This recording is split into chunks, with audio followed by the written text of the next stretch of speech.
Hello everyone, this is Random Gaming, and today we're going to talk about one of the most interesting details from the God of War Laufey reveal that I haven't seen many people discussing yet.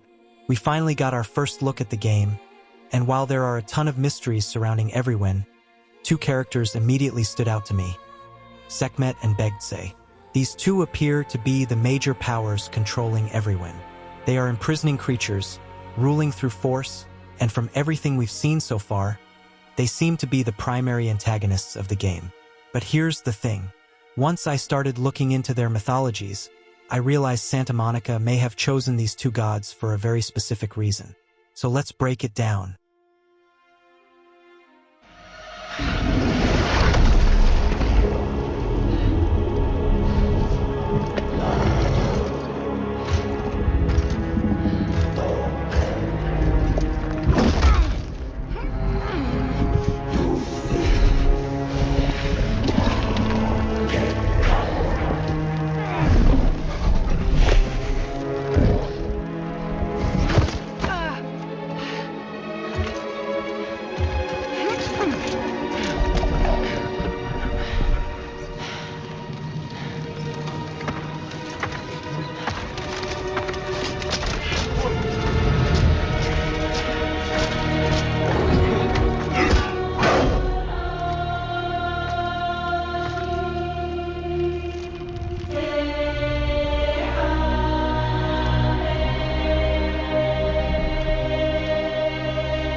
First, let's talk about Sekhmet. In Egyptian mythology, Sekhmet is one of the most feared gods in the entire pantheon. She is the goddess of war, destruction, and divine punishment. According to the myth, humanity began rebelling against Ra, the supreme sun god. To punish them, Ra sent Sekhmet to Earth, and she was very, very good at her job. In fact, she was so effective that she nearly wiped out all of humanity. Her bloodlust became uncontrollable. She wasn't just defeating her enemies anymore. She was annihilating everyone. Eventually, Ra realized he had created a problem. If Sekhmet continued, there would be no humanity left. So the gods came up with a plan. They dyed large amounts of beer red and poured it out across the land. Sekhmet mistook it for blood, drank it, became intoxicated, and abandoned her rampage. Because of this story, Egyptians see Sekhmet as a protector of justice in more brutal way. She is like a balanced god that offers duty at all cost, including bloodshed. Now let's move on to Begdse.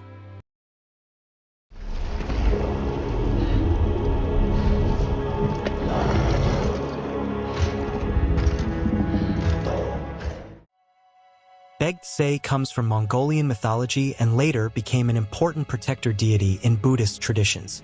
Just like Sekhmet, he is heavily associated with war. He is often depicted wearing armor, carrying weapons, and leading armies into battle. He is a guardian figure, but he's not a peaceful guardian. His entire identity is built around strength, military power, and overwhelming force. So right away, you can see why Santa Monica may have paired these two together. They're both war gods. They're both feared warriors. They're both associated with conquest, power, and domination. And most importantly, they believe force is the solution to problems. Now think about what we're seeing in Everyone. Creatures are being imprisoned. The realm appears to be under strict control. And Sekhmet and Begdse seem to be enforcing that control through violence. They're not negotiating. They're not persuading. They're ruling through power, which fits both of their mythological identities perfectly. But now we get to the really interesting part, because in mythology, there was one god who managed to stop Sekhmet, not through strength, not through combat, but through intelligence. And that god was Thoth. Thoth was the Egyptian god of wisdom, knowledge, writing, and strategy. He was the mastermind behind the plan that tricked Sekhmet into ending her rampage. It was his brilliant idea. But why I am bringing this new god into attention? What does this has to do anything with this game? Now here's where this becomes a god of war theory, because Thoth already exists in the god of war universe. Many people forget this, but he appeared in the God of War comic series, The Fallen God. Throughout the comic, Thoth secretly guides Kratos during his journey through Egypt. He understands things that Kratos doesn't. He knows more than he reveals, and unlike most gods, he relies on intelligence rather than brute force.